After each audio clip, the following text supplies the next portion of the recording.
অবস্থান সবসময় দেশের পক্ষে, দেশের মানুষের পক্ষে, সার্বিকভাবে বাংলাদেশের পক্ষে।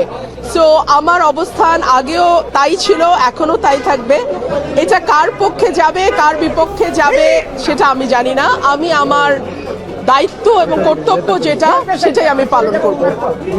এই সংসদকে আপনি সক্রিয় দেখতে চান, যেহেতু অনেক বছর পরে একটি সংসদে আপনারা কার্যকর একটি সংসদ পেতে যাচ্ছেন। বিগত তিনটি নির্বাচনে আপনারা দুটি নির্বাচনে অংশ নিয়েছিলেন। তিনটি নির্বাচনকে আপনারা বলছেন একতরফা এবং আমি দামি নির্বাচন এগুলো বলেছিলেন, এবং আজকে দেখুন, আগের তিনটি নির্বাচনে বিএনপির উপস্থিতি ছিল না, সে কারণেই সেই সংসদটিকে অনেক সময় বলা হতো একতরফা সংসদ। এই নির্বাচনে আওয়ামী লীগের উপস্থিতি নাই। সো সেই দিক থেকে দেখতে গেলে বাংলাদেশের মিনিমাম 30% মানুষের রিপ্রেজেন্টেশন নাই। সো আমি তো আসলে খুব বেশি পার্থক্য দেখতে পাচ্ছি না।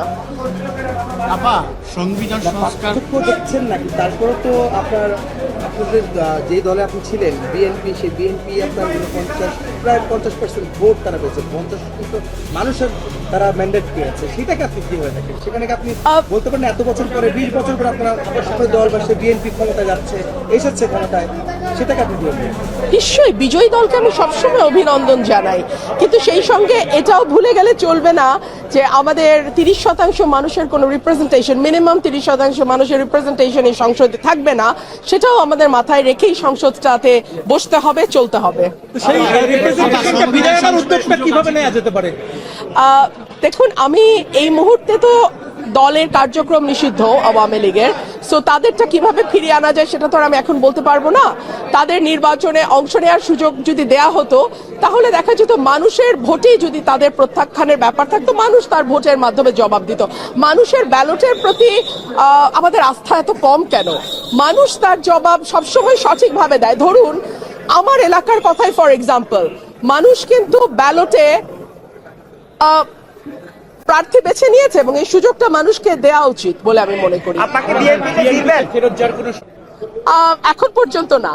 এটা কি অফার করা হয়েছে কিনা? না, নির্বাচনের পরে আমার সঙ্গে কোনো যোগাযোগ হয়নি কারো। যোগাযোগ করা হলে কি ফিরবেন?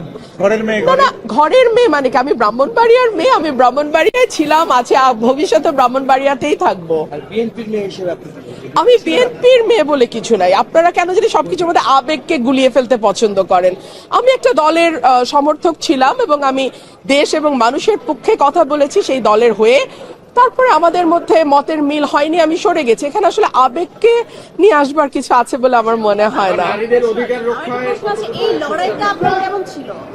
এই লড়াইটা আমার খুবই খুবই কঠিন ছিল ন্যাচারালি, বিকজ একজন স্বতন্ত্র প্রার্থী একটা দলের জোয়ারের বিপক্ষে দাঁড়িয়ে ভোট করা, ডেফিনেটলি এটা কঠিন ছিল এবং আমাকে নানানভাবে চেষ্টা করা হয়েছে সর্বশক্তি দিয়ে যাতে আমি হেরে যাই, বিকজ এটা একটা ইগো প্রবলেম হয়ে দাঁড়িয়েছিল যে দলের চেয়ে ব্যক্তির ইমেজ কেন বেটার হবে। সো এক ধরনের ইগো ক্ল্যাশ তো ছিলই। সো এটা ডিফিকাল্ট।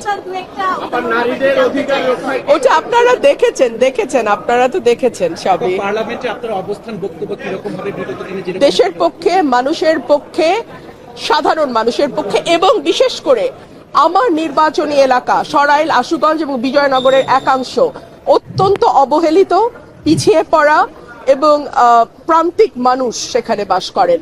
তাদের ভাগ্য এবং জীবন মান উন্নয়নে আমি সর্বাত্মকভাবে কাজ করব। আপা, এবার নির্বাচনে নারীদের পার্টিসিপেশন একেবারেই কম ছিল, সেই জায়গা থেকে নির্বাচিত হয়েছে হাতে গোনা কয়েকজন।